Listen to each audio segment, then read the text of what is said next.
ایام قربانی میں قربانی سے بڑھ کر کوئی عمل نہیں ہے۔ قربانی کے ایام میں دیگر عبادات کے مقابلے میں قربانی کا عمل اللہ کو سب سے زیادہ پسند ہے۔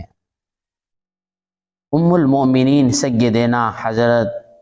عائشہ صدیقہ رضی اللہ عنہا سے مروی ہے کہ نبی کریم صلی اللہ علیہ وسلم نے ارشاد فرمایا،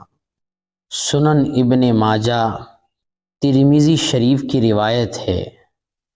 نبی کریم صلی اللہ علیہ وسلم نے ارشاد فرمایا، قربانی کے دن میں کوئی عمل اللہ تعالیٰ کو خون بہانے سے زیادہ پسندیدہ نہیں ہے، اور یہ قربانی کا جانور قیامت کے میدان میں اپنے سینگوں، بالوں اور کھروں کے ساتھ آئے گا، اور قربانی میں بہایا جانے والا خون زمین پر گرنے سے پہلے اللہ تعالیٰ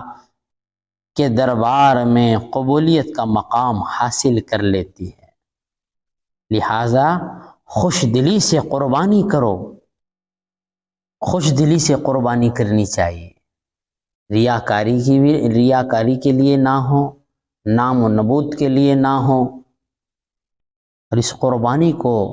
دل پر بوجھ نہ سمجھے، خوش دلی کے ساتھ، کوئی دل میں گھٹن نہ ہو،